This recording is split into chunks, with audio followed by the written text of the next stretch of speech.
Poonam Pandey cheat చేసిందా, జనాన్ని educate చేసిందా, పబ్లిసిటీ కోసం స్టంట్ చేసిందా, పబ్లిక్ లో అవేర్నెస్ క్రియేట్ చేసిందా? పూనంను వంకరగా చూద్దామా, ఆమె చేసిన పనిని అభినందిద్దామా? పూనం చేసింది తప్ప ఒప్ప? అయ్య బాబోయ్, పూనం పాండే బతికే ఉందా, చచ్చిపోయిందని వచ్చిన వార్తలని అబద్ధాలా? ఈ పూనం ఇంతే. పూనమే కాదు, ఈ సినిమా వాళ్ళంతా ఇంతే. పబ్లిసిటీ కోసం ఎంతకైనా తెగిస్తారు, పిచ్చి పిచ్చి నాటకాలు ఆడతారు, ప్రజల ఎమోషన్స్తో ఆడుకుంటారు. నేను బతికే ఉన్నాను అని పూనం పాండే చెప్పిన మరుక్షణమే జనం మాట్లాడుకుంటున్న మాటలివి. మరి పూనం పాండే ఎందుకు ఇలా చేసింది, ఎవరి కోసం చేసింది? ఆలోచించే వాళ్ళు చాలా తక్కువ. ఎందుకంటే పూనం పాండే ఒక adult content creator, A certificate సీన్లు చేసే క్యారెక్టర్. స్క్రీన్ పైనే కాదు, రియల్ లైఫ్లోనూ ఆమె చేసే ఛాలెంజెస్ అలాగే ఉంటాయి. అందుకే పూనం పాండే చనిపోయిందని తెలిసిన తర్వాత కూడా చాలా మంది ఆమె బోల్డ్ క్యారెక్టర్ గురించే ఎక్కువగా మాట్లాడుకున్నారు. తన చావు వార్తతో దేశం దృష్టిని సర్వైకల్ క్యాన్సర్ వైపు తిప్పింది పూనం పాండే. మీడియా, మేధావులు, ఆఖరికి ప్రభుత్వాలు కూడా సర్వైకల్ క్యాన్సర్ గురించి మాట్లాడుకునేలా చేసింది.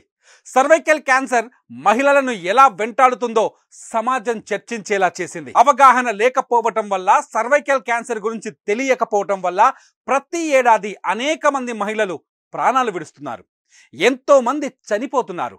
ఇలాంటి వారి మరణాలను ఆపాలంటే సర్వైకల్ క్యాన్సర్ గురించి అతి సామాన్యులకు కూడా తెలియాలి.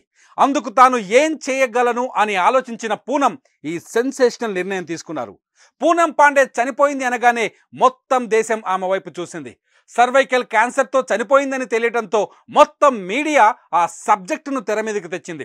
అంతేకాదు, దేశవ్యాప్తంగా ఉన్న డాక్టర్లు సర్వైకల్ క్యాన్సర్ గురించి మాట్లాడుతున్నారు. సర్వైకల్ క్యాన్సర్ హ్యాష్ ట్యాగ్ ఒక్కసారిగా ట్రెండింగ్లోకి వచ్చేసింది. ఇదంతా చేసింది పూనం పాండే చావు వార్త మాత్రమే. అందుకే తను చనిపోయాననే ఒక ఫేక్ న్యూస్ ని స్ప్రెడ్ చేసింది పూనం. సర్వైకల్ క్యాన్సర్ తో దేశంలో ఏడాదికి 80,000 మంది చనిపోతున్నారు. క్యాన్సర్ రోగాలన్నింటిలో సర్వైకల్ క్యాన్సర్ తో చనిపోతున్న వారే ఎక్కువ మంది ఉన్నారు. 2022లో భారత్లో 123,907 మంది మహిళలు సర్వైకల్ క్యాన్సర్ బారిన పడితే అందులో 77,348 మంది ప్రాణాలు కోల్పోయారు. ప్రపంచవ్యాప్తంగా 2022లో 6,04,127 కేసులు నమోదైతే అందులో 21% మంది భారతీయ మహిళలే ఉన్నారు. తన మరణ వార్తతో సర్వైకల్ క్యాన్సర్ తీవ్రతను ప్రపంచానికి చాటింది పూనం పాండే. సర్వైకల్ క్యాన్సర్ పట్ల అవగాహన లేని వాళ్ళని తట్టి లేపింది.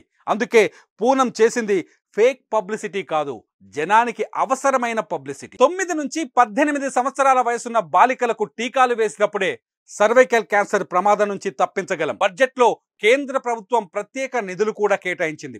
సర్వైకల్ క్యాన్సర్ కు సంబంధించిన టీకాలను కేంద్రం ఇప్పుడు ఫ్రీగా ఇస్తోంది. పూనం పాండే చేసిన ప్రయత్నం ఈ పాయింట్ ని పబ్లిక్ లోకి బలంగా తీసుకెళ్ళింది. ఇప్పుడు చెప్పండి, పూనం పాండే చేసింది యూజ్లెస్ పబ్లిసిటీనా, యూజ్ఫుల్ పబ్లిసిటీనా? కామెంట్స్ రూపంలో తెలియజేయండి.